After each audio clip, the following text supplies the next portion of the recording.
Good afternoon, everybody. I'm Sheriff Adan Mendoza, Santa Fe County Sheriff's Office. With me today is Dr. Heather Giral, Chief Medical Investigator for the New Mexico Office of the Medical Investigator. Dr. Aaron Phipps, New Mexico State Public Health Veterinarian, New Mexico Department of Health, and also Chief Brian Moya, Santa Fe City Fire Department. This investigation started on February 26th with the discovery of Mr. Hackman and Ms. Arakawa and their dog at the residence. I just want to do a short recap and then touch on some new information. As we know, both individuals tested negative for carbon monoxide. City Fire conducted tests and deemed scene safe for deputies to conduct their investigation.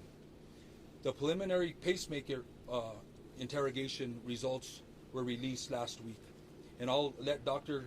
Giral touch more specifically on those results.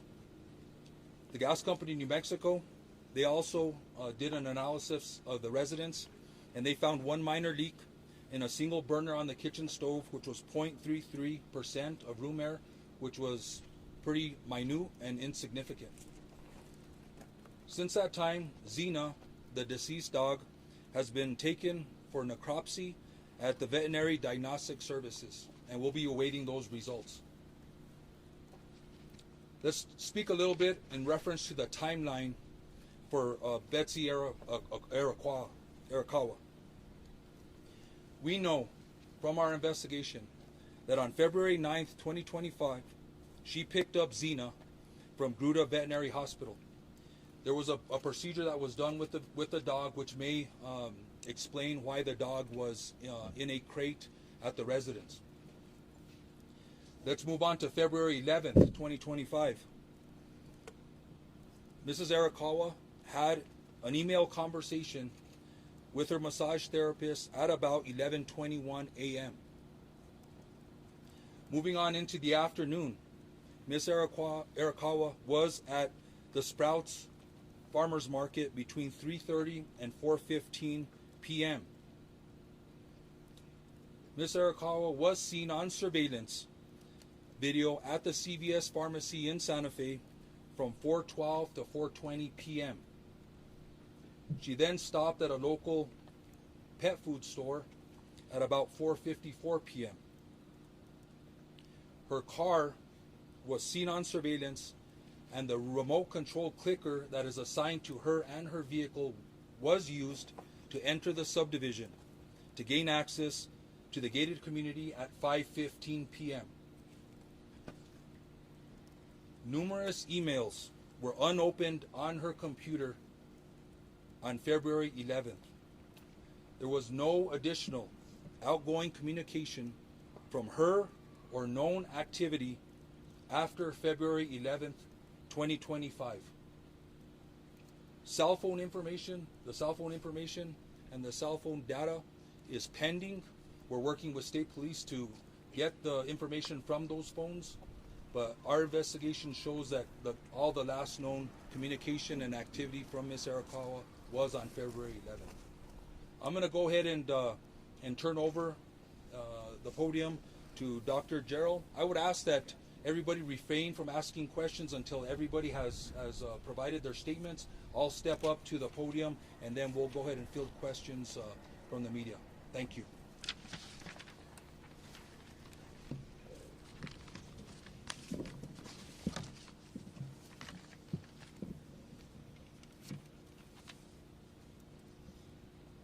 Good afternoon, and thank you for being here. I'm Dr. Heather Giral, the Chief Medical Examiner for New Mexico at the Office of the Medical Investigator.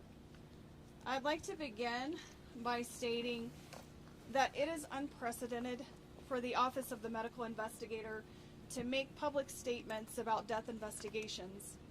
However, the circumstances surrounding these two deaths require accurate dissemination of important information. I've also spoken with the Hackman family prior to this conference, who are aware of the autopsy findings and conclusions and are aware of this conference. On Thursday, February 27th, I performed an autopsy on Mr. Gene Hackman. medical examiner Dr. Daniel Gallego at the Office of the Medical Investigator performed a full autopsy on Miss Betsy Arakawa Hackman, also on Thursday, February 27th. By report, Miss Arakawa Hackman's legal name is Betsy Hackman, which is how she will be referred to hereafter. The cause of death for Miss Betsy Hackman, aged 65 years, is Hantavirus pulmonary syndrome. The manner of death is natural. Autopsy examination and full-body postmortem CT demonstrated no findings of trauma internally or externally, with microscopic findings consistent with Hantavirus pulmonary syndrome.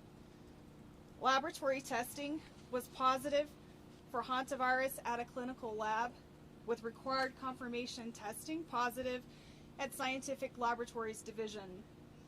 Testing for COVID-19, influenza, and other common respiratory viruses was negative. Testing for carbon monoxide was negative. There were no other significant natural disease findings. Pills present on scene were thyroid medication, which were being taken as prescribed and is not currently a concern for a contributory cause of death. The cause of death for Mr. Gene Hackman, aged 95 years, is hypertensive and atherosclerotic cardiovascular disease, with Alzheimer's disease as a significant contributory factor. Autopsy examination and a full-body postmortem CT examination demonstrated no acute findings of internal or external trauma and showed severe heart disease, including multiple surgical procedures involving the heart, evidence of prior heart attacks, and severe changes of the kidneys due to chronic high blood pressure. Examination of the brain showed advanced Alzheimer's disease, as well as blood vessel changes in the brain secondary to chronic high blood pressure. Laboratory testing performed at Scientific Laboratories Division was negative for COVID-19, influenza, and other common respiratory viruses. Testing for Hantavirus was negative. Testing for carbon monoxide was negative. Additionally, there were no autopsy findings concerning for Hantavirus infection. I have been asked when death occurred for these individuals. There is no reliable scientific method to accurately determine the exact time or date of death. Mr. Hackman's initial pacemaker data revealed cardiac activity on February 17th, with subsequent pacemaker interrogation demonstrating an abnormal rhythm of atrial fibrillation on February 18th, which was the last record of heart activity. Based on this information, it is reasonable to conclude that Mr. Hackman probably died around February 18th. Based on the circumstances, it is reasonable to conclude that Ms. Hackman passed away first, with February 11th being the last time that she was known to be alive. Lastly, clinically, hantavirus infection is characterized by flu-like symptoms consisting of fever, muscle aches, cough, sometimes vomiting and diarrhea that can progress to shortness of breath and cardiac or heart failure and lung failure. This occurs after a 1 to 8 week exposure to excrement from a primarily particular mouse species that carries hantavirus. The mortality of hantavirus, the mortality rate of the hantavirus strain in the Southwest is about 38 to 50%. The hantavirus strains in the United States are not transmissible from person to person. And so this is an appropriate time to segue to Dr. Aaron Phipps, the state public health veterinarian with the New Mexico Department of Health. But before I do so, I'd like to kindly ask for everyone to please respect the privacy that Mr. Gene Hackman, Miss Betsy Hackman, and their family and friends deserve. Thank you.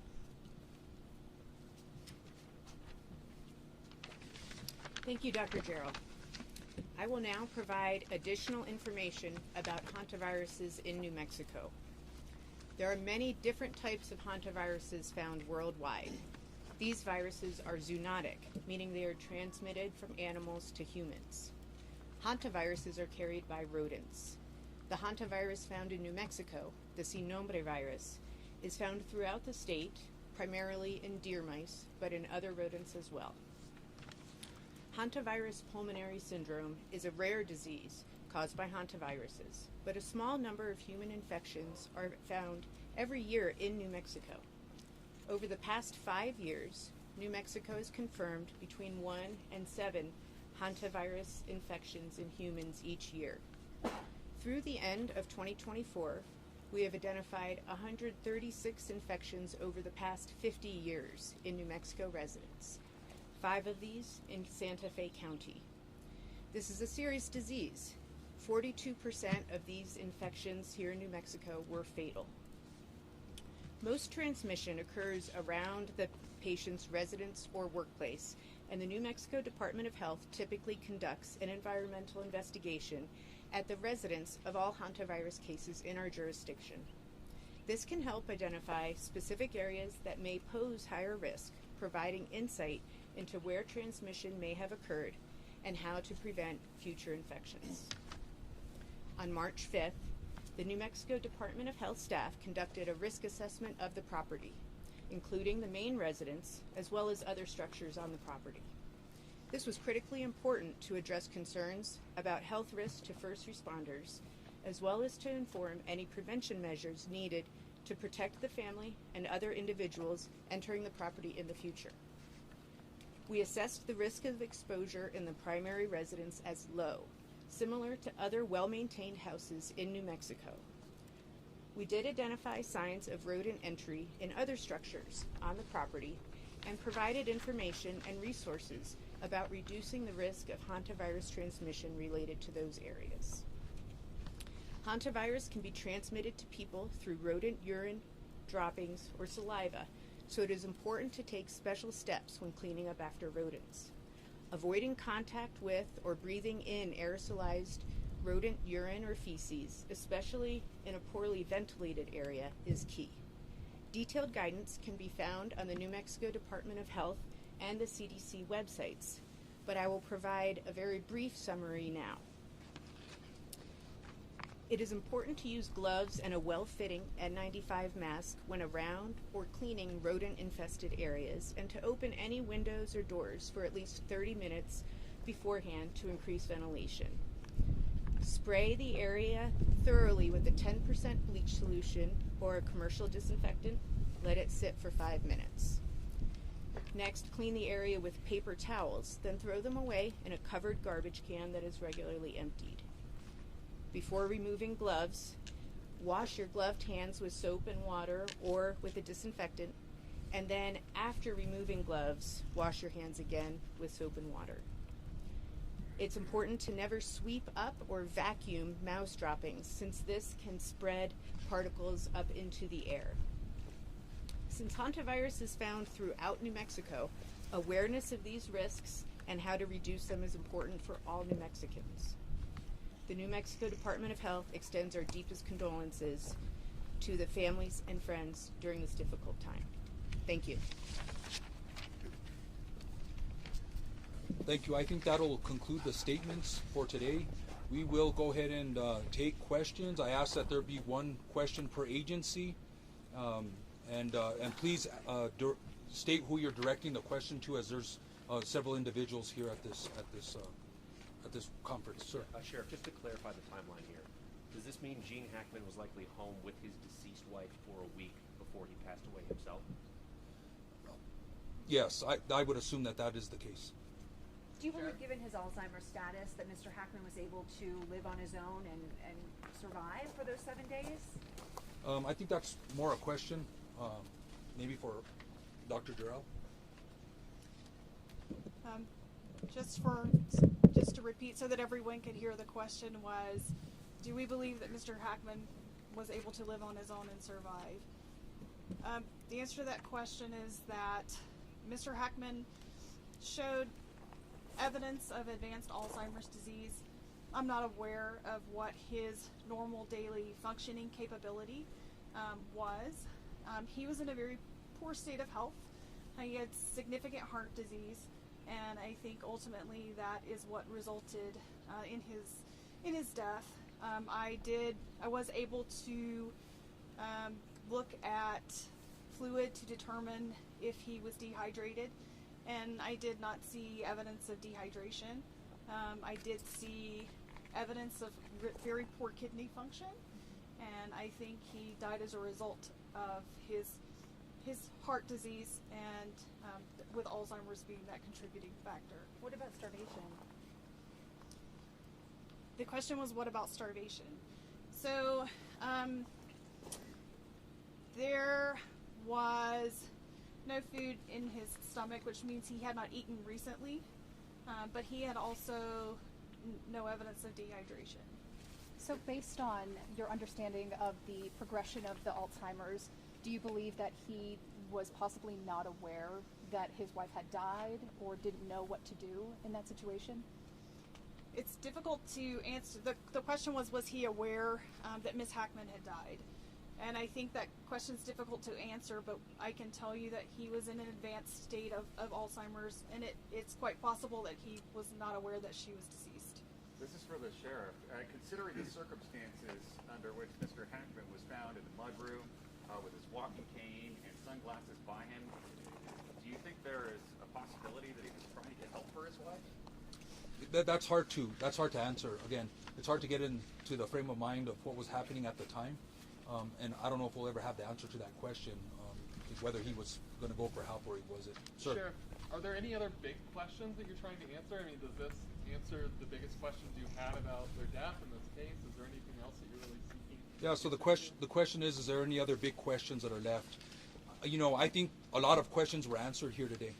I think there was, Dr. Durrell went over the cause of death, and I think a lot of those questions are answered. I think the timeline that we've been given as far as the pacemaker results and the history and evidence that we found as far as the timeline of Ms. Arakawa, I think a lot of the questions have been answered. We are waiting on the cell phones, but I would very unlikely that the cell phones are going to show anything else. Another question? Are there any signs of, what have you learned about Mr. Hackman's communication after February 11th? Did you talk to any friends of his who had spoken with him during that week-long period, or know anything about what he was doing?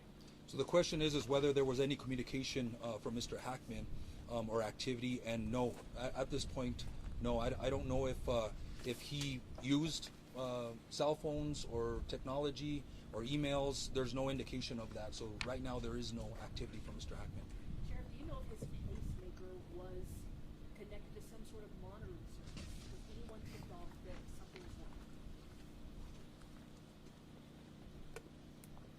The question was his pacemaker connected to a monitoring service?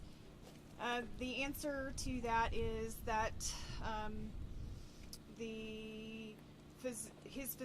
one of his physicians had contacted me and told me that they could see the data from the 17th, but that to really get the most information from that would come from the interrogation of the pacemaker. And that's as much as I can answer, not being a cardiologist. They didn't say whether or not they were monitoring, or was his pacemaker equipped to send back data in an exact time so that someone could say, hey, something's not right? I can't answer that question, I'm sorry. Question for you, Dr. Durrell. Sir. Was there any footage that came from the body cam from the house? I'm sorry, what was it? Was there any footage or anything that you could see from, like, body cam footage from the house? Any Are you talking about the body cams that the investigator, the responding personnel were wearing? Video, is there any video? No, there was no outside surveillance or interior surveillance that we are aware of in the residence. So there was nothing to show the activity inside or outside the residence, and not at this time, no.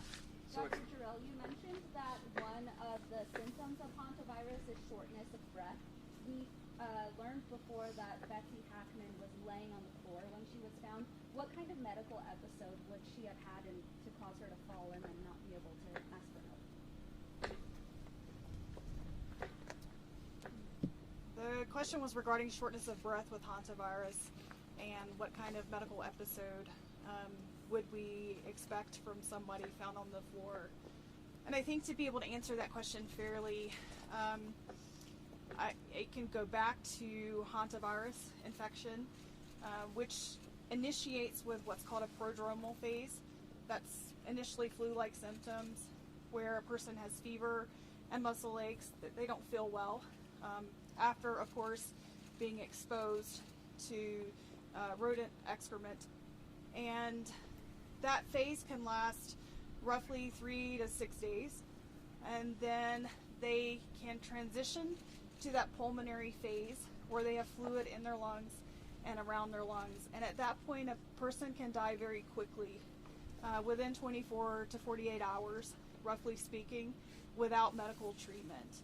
It's not uncommon to find someone down on the floor as part of a terminal collapse, so to speak, and that may very well have been what happened to Ms. Hackman. You're estimating her time of death on the 11th, or is it possible that she collapsed and was alive for a couple of days? It's hard to say. I don't think she was on the floor alive for a couple of days.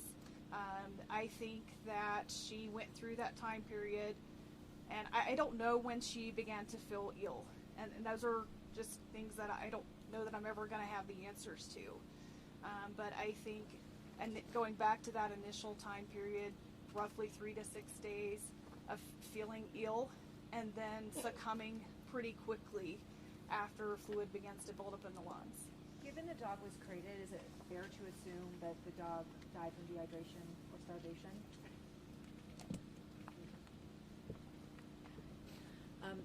I don't think we know the answer to that. However, given the timelines presented, it is a possibility. Is it possible the dog had the hantavirus? Dogs do not get sick from hantavirus. Sure.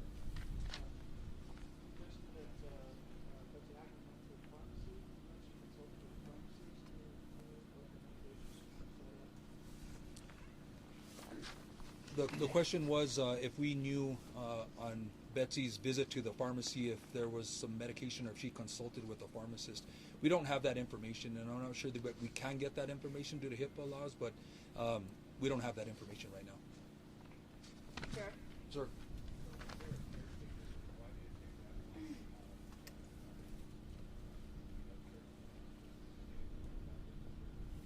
At this point, there's no indication that there was a caretaker at the home. Sheriff, with the footage that you saw of Betsy on February 11th, was there any indication that she was feeling shortness of breath or having trouble moving around while she was running these errands? You know, we can analyze the video a little more, but it's going to be hard to tell.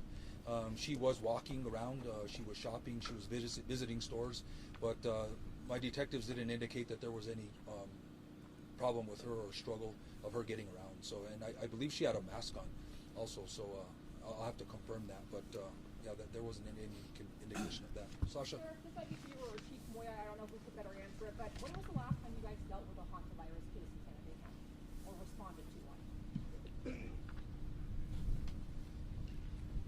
Yeah, the question was last time the city of Santa Fe or the county dealt with a hantavirus case. I think we're gonna have to look into that. I'll get back to you. I would have to do some data before we can do that. Have you had any communication with the CDC? Is there a concern about a bigger public health issue here when it comes to hantavirus? The CDC is aware of this case. Hantavirus is a notifiable condition nationally. All hantavirus cases are notified to them. This is not an unusual case. We get cases every year, unfortunately. So we're not seeing any indications of any abnormal or unusual patterns. We'll go ahead and take 2 more questions, and then we'll wrap this up. Is there anybody that hasn't asked a question yet? Sir. Do we know, did Betsy communicate to anyone down in Brent that she was feeling ill? Was anyone aware? Again, we're going through some of the communications, and I think the cell phones may have some indications of that prior to the 11th. But as of this moment, I don't have any information that she was indicating that she was feeling ill during any communication. One more question?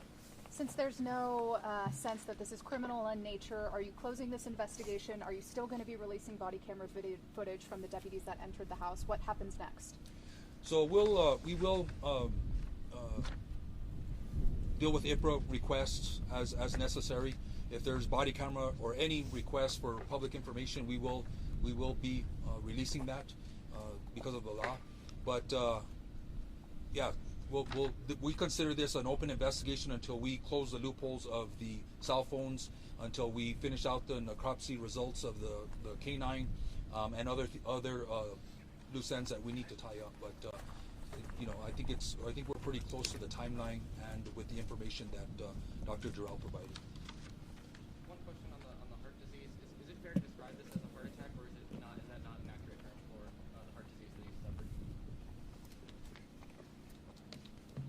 The question was, is it fair to conclude that Mr. Hackman died from a heart attack?